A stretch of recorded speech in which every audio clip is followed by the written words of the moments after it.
Hello, YouTube. It's Meek Dynasty again with my cigar again, here for another smoking chat. And I wanted to talk a little bit about the practice of seeing Christ in everyone and everything. I was raised Christian from the time I was about 7 years old on until I was 18. And I became an atheist around the time I was like 14 or 15.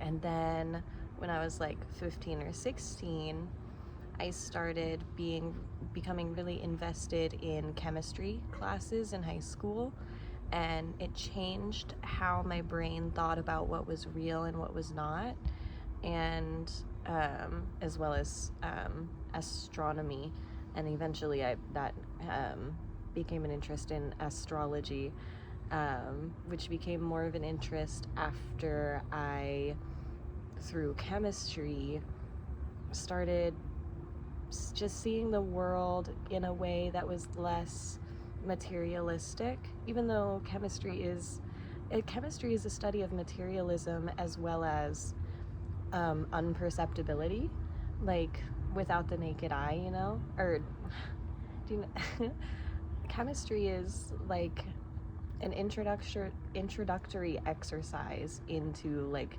suspending reality, or suspending disbelief and your perception of reality.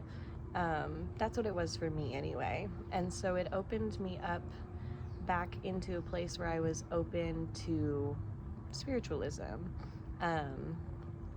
And yeah, I think science can do that for people. I think science is really great for doing that for people. I think that there is no difference between science and magic. Science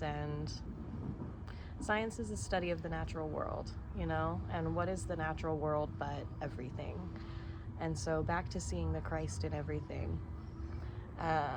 I still don't consider myself a Christian religiously necessarily. I do consider myself sort of culturally a Christian, and I do love Jesus. And there is value in the Bible as there is in any other text. And so there's this book that I stumbled upon a few months ago it's called The Universal Christ by, I'll put his name in the description. I'll put the book in the description.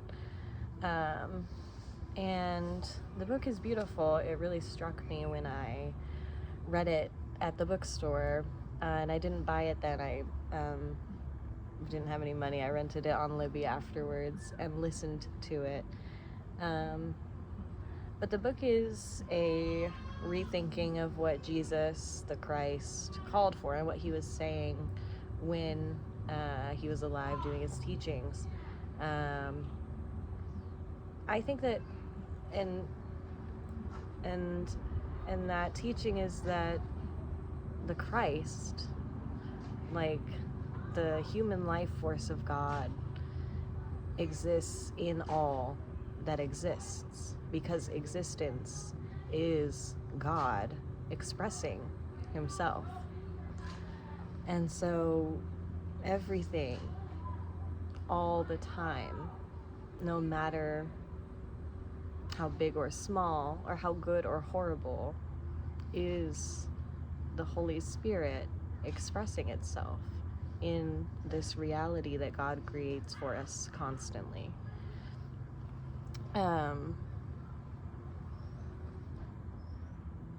And how that what matters about that is it teaches to be grateful for the opportunity to experience what we have. I think that we're seeing a merging of Western and Eastern thought. I think that that's what's been happening. I think that great schism, I wouldn't say it's being healed or whatever, but I think that people are becoming woke to the fact that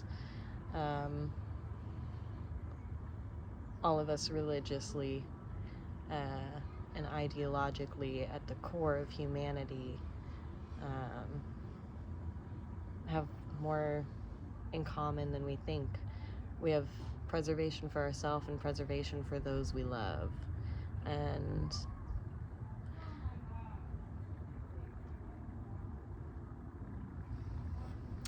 so whenever I'm having a bad day at work, or whenever I'm having a good night at karaoke, or whenever I'm having a bad night at karaoke or a really good night at work, I like to take time to pause and recognize the Christ in everybody in the room, you know.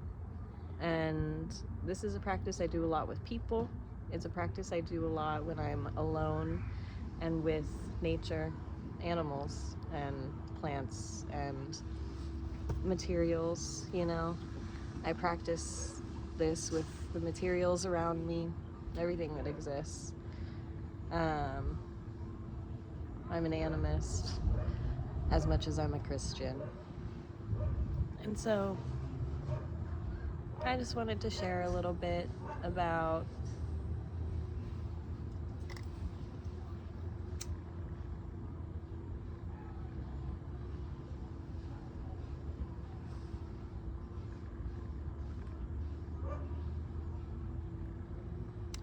that practice. And I wanted to share that book with you. I hope that you have a great fucking day or night.